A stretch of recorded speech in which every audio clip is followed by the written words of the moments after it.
Salam, dərs 44-ün izahına baxaq. Dünyada hasilat və emal edici sənaye sahələri.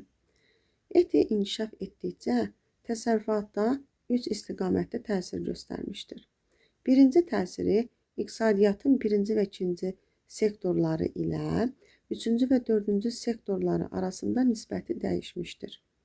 Yəni artıq burada birinci və ikinci sektora tələbat azalmış, üçüncü və dördüncü sektora isə tələbat daha çox artmışdır. İkinci təsiri emal sektoru, xüsusilə də sənaye sürətlə inkişaf etməyə başlamışdır. Üçüncü təsiri isə hər bir təsərrüfat sahələri daxilində əsaslı şəkildə dəyişikliklər baş vermişdir. Yeni sahələr yaranmışdır. Bəzi sahələr artıq öz əhəmiyyətini itirmişdir. ETİ-dən əvvəl maşınqayırma, elektronika, elektrotexnika, robot istehsalı və s. sahələr olmamışdır. Bu sahələr sonradan yaranmış və maşınqayırma sahələrinin sayının artmasına gətirib çıxartmışdır. ETİ dövründə hasilat sənayesinin rolu azalmış, bu da dünya sənaye məhsulunun cüzi hissəsini əhatə etməsinə gətirib çıxarmışdır. Bu, istehsalın enerji və material tutumluluğunun azalması, təbii xammalın tədricən süni materiallarla əvəz edilməsinə yol açmışdır.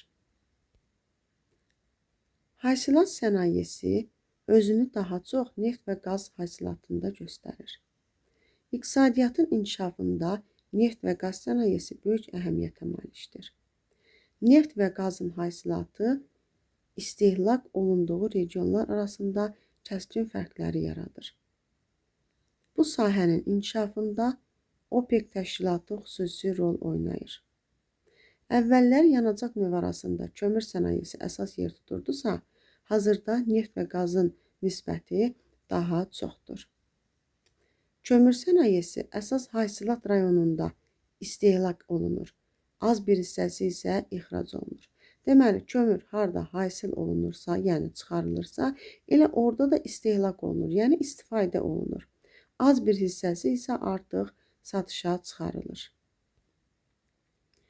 Hasilat sənayesində neft və qazdan başqa dağ mədən sənayesi də mühüm rol oynayır. Dağ mədən sənayesi dəmir filizi, boksit, mis, qalay, nikel və s. filizlərinin hasilatını saflaşdırılmasını özündə birləşdirir. Qeyri-filiz faydalı qazıntıların hasilatı da dağ mədən sənayesinə aid edilir. Qeyri-filizlər arasında fosforit xüsusilə seçilir. Dünyada ən böyük fosforit qurşağı Şimali Afrikada Mərakeşdədir, yəni Atlas dağlarındadır. Dünya üzrə dağ mədən sənayesində əsas yeri Kanada, Avstraliya car tutur. ETİ dövründə emal edici sənayenin sahəvi və ərazi quruluşunda da əsaslı dəyişiklik baş verir. Xüsusilə maşınqayırma, elektroenergetika, kimya sənaye sahələri daha sürətlə inkişaf edir. Bu sahələrin sürətlə artması onların avangard üçlük adlandırılmasına səbəb olur. Yanacaq energetika sənayesi. Yanacaq sənayesi müxtəlif yanacaq növlərinin hasilatı, emalı və istehlakçıya çatdırılmasını özündə birləşdirən ağır sənaye sahəsidir. Yanacaq sənayesinə az miqdarda torf, quru odun, yanan şist daxildir. Yanacaq növləri istilik vermə qabiliyyətinə görə fərqlənirlər. Bunları müqayisə etmək üçün şərti yanacaq vahidi yaradılır. Şərti yanacaq 1 kiloqram daş kömürün yanarkən verdiyi istiliklə ölçülür. 1 kiloqram daş kömür yanarkən 7000 kilokalori istilik verir ki, bu şərti yanacaq vahididir. Neftin istilik əmsalı 1,5, təbii qaz 1,4, daş kömür 1, torf 0,5, quru odun 0,4, yanar şist 0,3 istilik əmsalına malikdir. Deməli, neftin istilik əmsalı 1,5-dir. Şərti yanacaq vahidi də 7000-dir. 1,5-i biz 7000-ə vursaq, 10500 istilik vermə qabiliyyəti alarıq. Eyni zamanda da təbii qaz. İstilik əmsalı 1,4-dür. 1,4-ü şərti yanacaq vahidinə, yəni 7000-ə vursaq, 9800 kilokalori alarıq. Yanacağa aid tapşırığa baxaq. Müəssisənin bir günlük enerji tələbatı 60 litr neftdir. Biz neft yanacağını daş kömürlə əvəz etsək, bizə nə qədər daş kömür lazım olar? Deməli, bir gündə 60 litr neft yanırsa, bu qədər enerji almaq üçün mən nə qədər daş kömür əldə edərəm? Bilirik ki, neftin istilik tutumu 1/5, daş kömürdə isə 1-dir. Deməli, neftdən az istifadə olunduğu halda daş kömürdən daha çox istifadə olunur. 60-ı vurarıq 1/5-ə, yəni neftin istilik əmsalına, o da eləyər 90 kiloqram. Deməli, həmin qədər enerji almaq üçün bizə 90 kiloqram daş kömür lazım olarmış. Neft sənayesi. Neftin başlıca istehsalçıları ABŞ, Rusiya, Səudiyyə Ərəbistan, Kanada, İraq, Çin, Birləşmiş Ərəb Əmirliyi, İran, Kuveyt, Meksika və s. ölkələridir. OPEC təşkilatı neft sənayesi üzrə sahəvi təşkilatdır. Bu təşkilata Səudiyyə Ərəbistanı, İran, İraq, Kuveyt, Birləşmiş Ərəb Əmirliyi, Liviya, Əlcəzair, Nigeriya, Angola, Venezuela, Ekvatorial Qvineyası, Kongo, Qabon və Ekvador daxildir. Neftin əsas idxalçıları, yəni neft alan ölkələr ABŞ, Yaponiya və Qərbi Avropa ölkələridir. Xəritə sxemə diqqət yetirsək, burada neft sənayesinin daşınmasını göstərir. Əsas istiqamət Cənub-Qərbi Asiyadan çıxır. Yəni bu şəklə diqqətlə baxsanız, sonra Rusiyadan Avropa ölkələrinə doğru, eyni zamanda Qərbi Afrikadan neft daşınmasını görə bilərsiniz. Qaz sənayesi. Təbii qazın ehtiyatı neftdən çoxdur, eyni zamanda da ekoloji cəhətdən təmizdir. Və bu nəql olunmada ucuz başa gəlir. Ona görə də son dövrlər qaza maraq xeyli artmışdır. Əsas qaz kəmərləri Rusiya-Avropa, İran-Avropa, Şimali Afrika-Avropa, Meksika-ABŞ arasında çəkilmişdir. Qazın da əsas alıcıları ABŞ, Yaponiya və Avropa ölkələridir. Xəritə sxemdə qazın daşınması göstərilib. Kömür sənayesi. Kömürün başlıca hasilatçıları Çin. Çində olan kömür yataqları Fuşin, Anshan, Benzidir. ABŞ-da Appalaç, Almaniyada Rur, Sar, Rusiyada Peçora, Kuzbas, Tungusk, Irkutsk, Lena, Avustraliyada Bowen, Sidney, Kvisle, Cənubi US, Qazaxıstanda Qaraqanda, Ekibastos, Polşada Sileziya, Ukraynada Donbas, Fransada Elzas, Lotaringiya, Böyük Britaniyada US, Midland, Yorkshire, Çar və Hindistandadır. Avropa ölkələrində və Çində kömür mədənləri daha dərində yerləşir. Ona görə də onun hasilatı baha başa gəlir. ABŞ-da, Avustraliyada və Çarda isə daha sərtdə yerləşir və ucuz başa gəlir. Kömürün cəmi 10-15% dünya bazarına çıxarılır. Qalan hissəsi hasilat rayonunda da istehlak olunur. Xəritə sxemdə kömür sənayesinin daşınması göstərilmişdir. Elektroenergetika.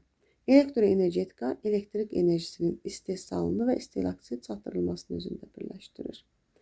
Adam başına düşən elektrik enerjisinə görə Norveç, Kanada, Finlandiya, İsveç, İslandiya, ABŞ əsas fərqlənir. Elektrik enerjisinin əsas hissəsi İES-lərin payına düşür, dünya üzrə 63%-dir. İES-in yanacaq mənbəyi mazot, təbii qaz, kömür və qismən də torf yanan şistdir. Bu sahədə ABŞ, Rusiya, Çin, Yaponiya, Almaniya əsas ölkələrdəndir.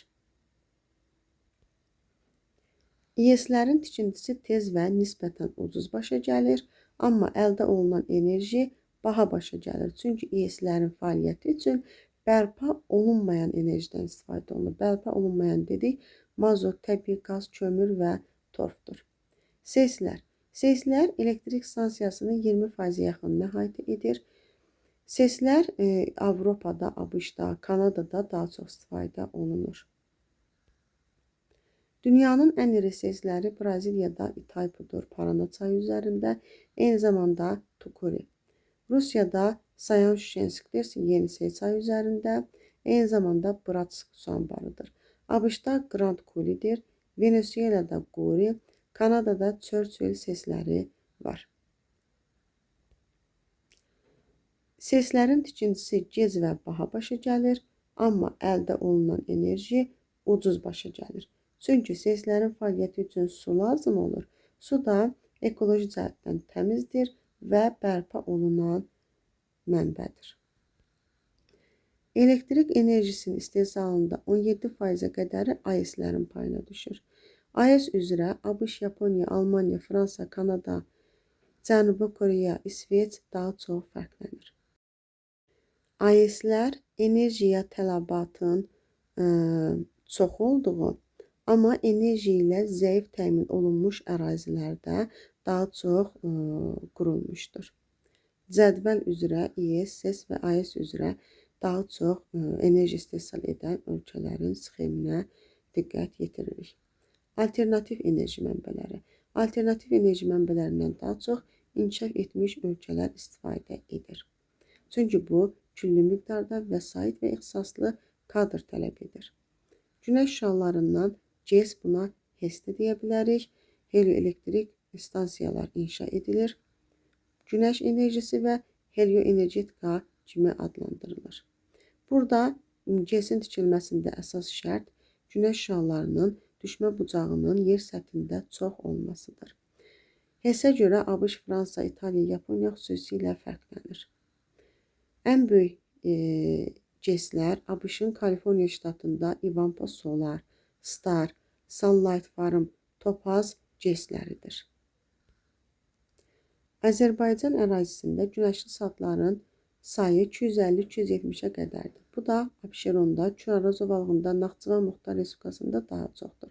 Ona görə də bu ərazilərdə, yəni Naxçıvanda, Sumqayıtda, Suraxanıda və Pirallahıda günəş panelləri, elektrik stansiyaları qurulmuşdur. Elektrik enerjisini qabarma, çəkilmə, küləyin gücündən də əldə etmək mümkündür. GES-lər dəniz və okean sahillərində quraşdırılır. Qabarma çəkilmə zamanı gündə 4 dəfə, 2 dəfə qabarma, 2 dəfə çəkilmə baş verən zaman GES-dən enerji əldə olunur. GES-dən ən çox enerji əldə edənlər Fransa, Böyük Britaniya, Rusiya, Kanada, Çin, ABŞ, Hindistandır. Bir də var külək elektrik stansiyası, buna da GES deyirik. Bu stansiyalarda küləyin sürəti 4,5 metr saniyədən çox olmalıdır. GES daha çox Danimarkada, Niderlandda istifadə olunur. Yerin daxili enerjisi GEOS, geotermal elektrik stansiyası. Bu isə ABŞ-da, Rusiyada, Filippində, Yaponiyada, Yeni Zelandiyada, İtaliyada və İslandiyada daha çoxdur. Elektrik enerjisi istehsalında mühüm sahələrdən biri də bioenergetikadır. Bioenergetika bərpa olunan bioyanacaqdan istifadəyə əsaslanır. Bioyanacaq bərk, maye və qaz halında olur. Bioyanacaq üzvü maddələrdən soya, raps, peyin və s.dən alınır. Bərk növünə oduncaq, ağac tullantıları, peyin, qranul və s. aiddir. Oduncaq ən qədim yanacaq növüdür. Oduncaq əldə etmək üçün tez böyüyən evkalip və söyüd meşələri salınır. Biokütlə fotosintez nəticəsində enerji mənbəyinə çevrilir. Eyni zamanda biokütlədən elektrik enerjisi və duru yanacaq istehsal etmək mümkündür. Qranul isə tov yanacağından əldə edilir. Alternativ enerji mənbələrindən istifadənin inkişaf etdiyi Avropa ölkələrində daha çox istifadə olunur. Qranulun ən iri istehsalçıları İsveç, Almaniya, Avstriya və Çindir. Bioyanacağın maye növünə isə etanol, metanol və biodizel aiddir. Dünyada əsas bioetanol istehsalı Braziliyada və ABŞ-dadır. Braziliyada etanol şəkər qamışından, ABŞ-da isə qarğıdalıdan əldə olunur. Şəkər qamışının becərilməsi üçün Peru, Karib dənizi ölkələri, Hindistan, İndoneziya, Mozambik əlverişli şəraitə malikdir. Avropa ölkələrində isə tərkibində nişasta şəkər olan bitkilər, buğda, arpa, şəkər çuğunduru, kartof və s.dən bioetanol istehsalı kimi istifadə olunur. Biodizel xam malı bitki və yosunlardan alınan efir yağlarıdır. Avropada biodizel raps və günəbaxandan, ABŞ-da soyadan, Kanadada kanoladan, İndoneziya, Filippində palmadan, kokos yağından, Braziliyada kastordan, gənəcərçək yağından istifadə olunur. Bioqaz təbii qazın bioloji əvəzedici hissəsidir. Bioloji tullantıların emalı zamanı metan və karbon qazı ayrılır. Bioqaz elektrik enerjisinin alınmasında, avtomobil yanacağı kimi və s. istifadə oluna bilir. Bioqazın əsas xammal tullantıları peyin, kanalizasiya lili, balıq və heyvan içalatçısı, çürümüş meyvə tərəvəz qalıqları və s.dir. Bioqazdan daha çox istifadəyə görə Danimarka, Almanya, İsveçrə xüsusilə fərqlənir. Metallurgiya sənayesi. Metallurgiya filizin hasilatı, saflaşdırılması, emalı və müxtəlif konstruksiyaların istehsalını özündə birləşdirir. Metallurgiya qara və əlvan olmaqla iki hissəyə bölünür. Qara metallurgiya manqan, xrom, eyni zamanda dəmir filizləri aiddir. Dəmir filizinin başlıca istehsalçıları Çin, Rusiya, Braziliya, Avstraliya, Hindistan, Ukrayna, ABŞ, Kanada ölkələridir. ABŞ və Çin istisna olmaqla digər ölkələr həm də onun əsas ixracatçılarıdır. Filizin əsas idxalçıları isə ABŞ, Avropa ölkələri, Yaponiya, Cənubi Koreyadır. Son zamanlarda inkişaf etmiş ölkələrdə polad istehsalı və istehlakı azalmışdır. Buna səbəb də plastik kütlə ilə əvəzlənmədir. Bir də bu sahənin daha çox çeşidli istehsal kimi inkişaf etməkdə olan ölkələrə köçürülməsidir. İnkişaf etmiş ölkələr ekoloji təcavüz siyasəti həyata keçirilir. Yəni, çeşidli istehsalı inkişaf etməkdə olan ölkələrə köçürürlər. Dünyada polad və çuqun əridilməsinə görə Çin, Yaponiya, Cənubi Koreya, ABŞ və Almanya xüsusilə fərqlənir. Xəritə sxemdə dəmir filizi və poladın daşınmasını görə bilərsiniz. Əlvan metallurgiya, əlvan filizinin hasilatı, emalı, müxtəlif konstruksiyaların istehsalı aiddir. Bu metallurgiyada həm ağır, həm yüngül filizlər emal olunur. Əlvan metallurgiya ağır metallar, mis, zink, qalay, yüngül alüminium, maqnezium, titan, qiymətli qızıl, gümüş, platin, çətin əriyən wolfram, molibden, nadir metallar, uran, germanium aiddir.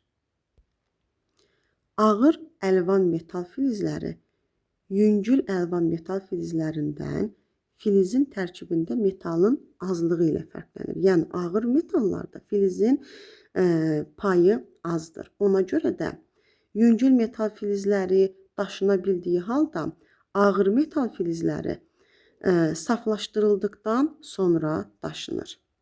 Dünya əlvan metallurgiya sənayesində istehsal olunan əsas kütlənin yarıdan çoxu alüminium və misin payına düşür. Bundan başqa qalay, sink, qurğuşu, nikel də istehsal olunur. Amma alüminium və misin payı daha çoxdur.